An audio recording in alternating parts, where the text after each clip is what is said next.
Hey guys, and welcome back to another colour grading tutorial on the channel. We're going to be using Adobe Lightroom again. For those of you who don't know, we are doing lots of videos on Photoshop as well. So if you want to go see some more tutorials on some more Lightroom colour grades, for example how to edit like Jon Olsen or Alan Palander, go check it out on the channel. We're also doing loads of Photoshop tutorials as well, so go check those out. If you do enjoy these sort of videos, it'd be really useful. It'd help us so much if you subscribe and check out some of our other videos. It really does help quite a bit. But without any further ado, let's get into today's tutorial. So the idea of today's tutorial is I'm going to try and colour grade this photo, and I've got another one which I might have a go if I've got time.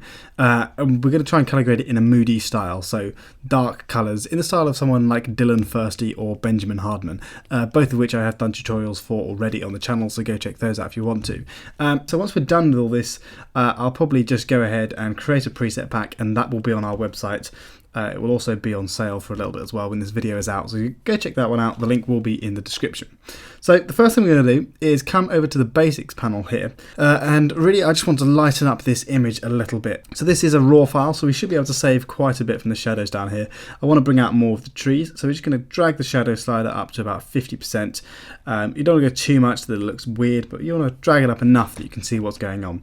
The other thing, we can drag down the highlights. I want to see some more of those sky. I really want to see those moody atmospheric clouds in the background.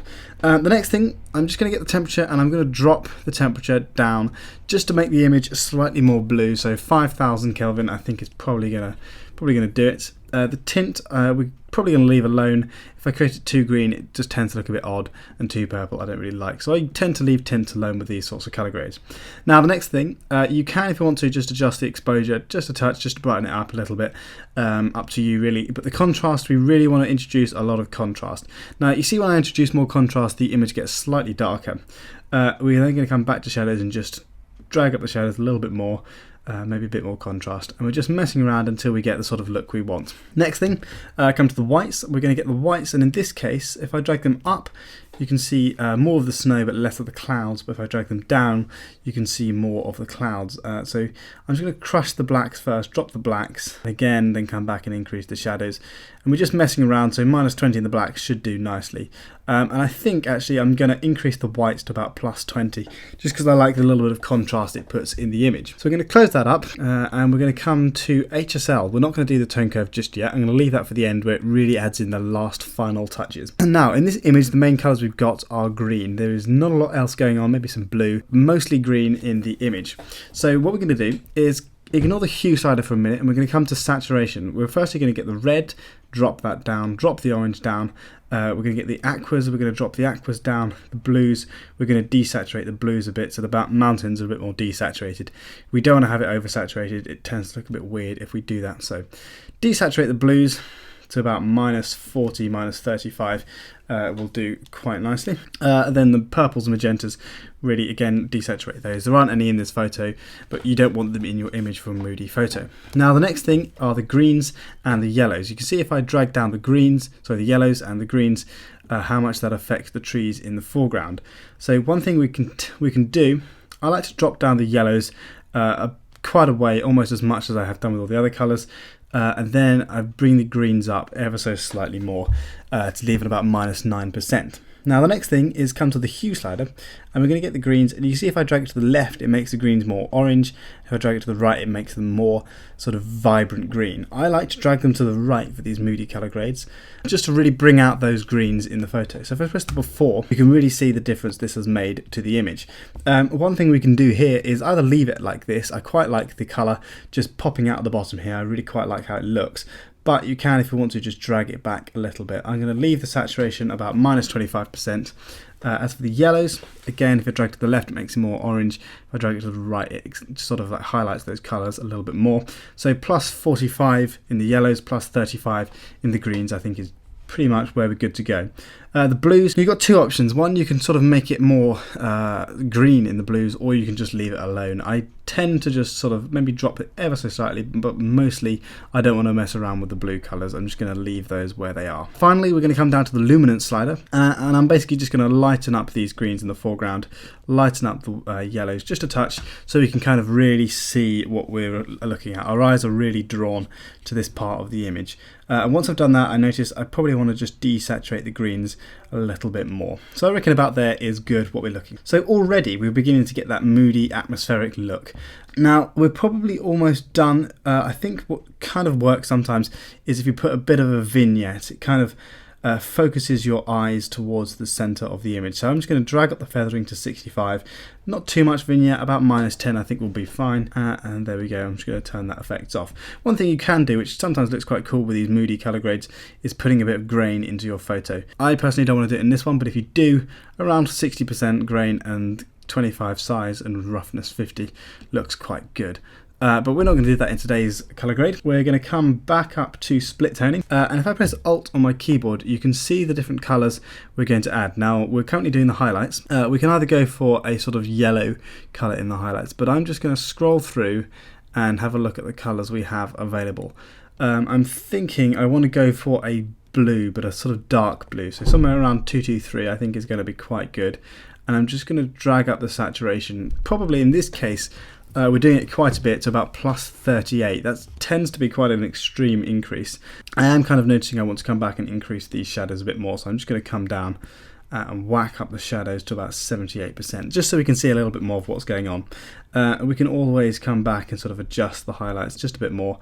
Have a look and see what that looks like. If I turn off the split tone, you can see the before and the after.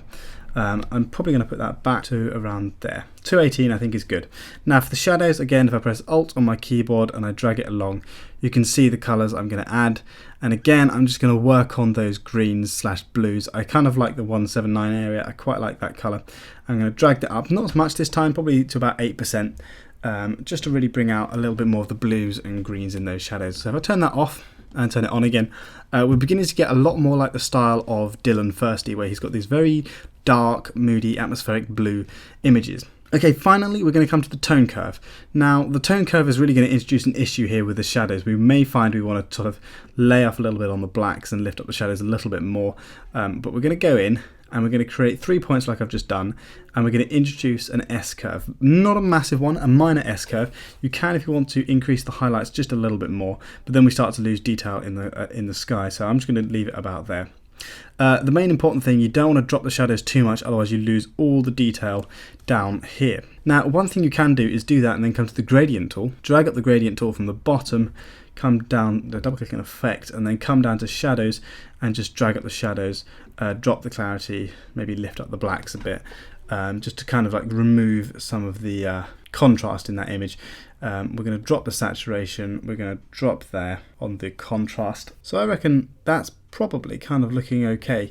What I am going to do is I'm going to leave that turned on, I'm going to press done, and then I'm going to come here and I'm just going to lift that up a little bit more. I don't think we want that much to crush the blacks too much. One thing I am noticing is I think I've brightened it up just a little bit too much here. So if I just come onto here, I'm going to bring back the dehaze just a little bit, probably to about 8%. You can see if I do it all the way, it kind of removes that sort of atmospheric look. We're going to get the blacks, drop the blacks a little bit more, not too much, definitely drop the contrast a bit more, and the shadows I think we might just leave it where it is. We can always come back to it, but I'm kind of liking the look that's giving now. The reason I did that and I didn't, the reason I pulled the shadows down more is I really like the effect it gave here. On the mountains. I really liked the look, and I knew using the gradient tool I could sort of repair what damage had been done to the foreground trees.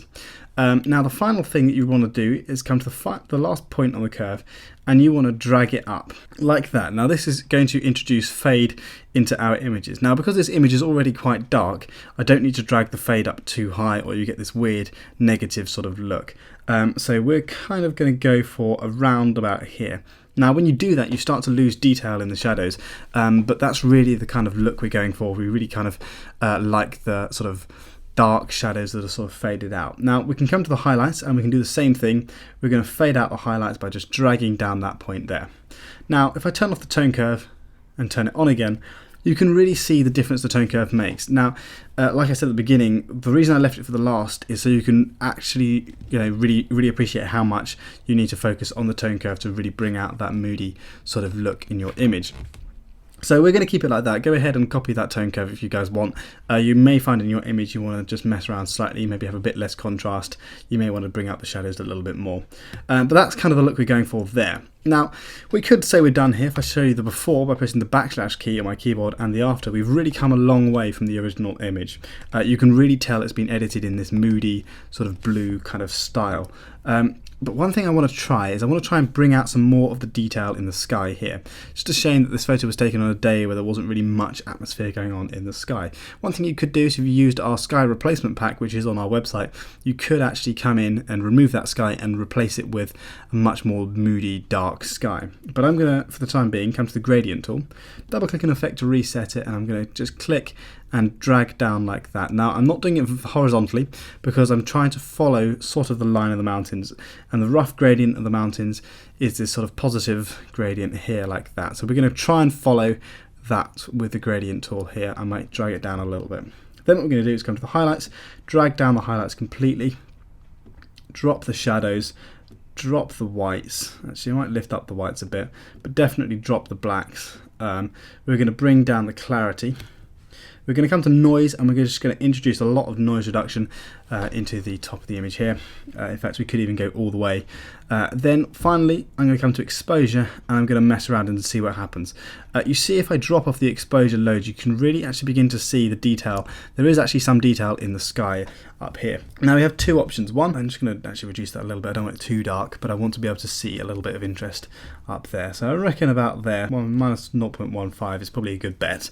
Now, it's kind of too blue for my liking. So we can come in here and increase the temperature to try and make it slightly more grey, which sometimes works, but then you get a bit of a difference between colours, blues and oranges. Alternatively, you can come to the saturation and you can just desaturate it. So I'm going to desaturate it to about minus 39, minus 35. I'm then going to come to the tint slider. I'm going to introduce a little bit of magenta and a tiny bit, I think, slide this down to about minus 3. So if I turn off the gradient tool, you can see the difference the gradient tool has made on this image. We've lightened up the shadows at the bottom, and we've darkened the highlights at the top to really bring out those sort of moody look in the image.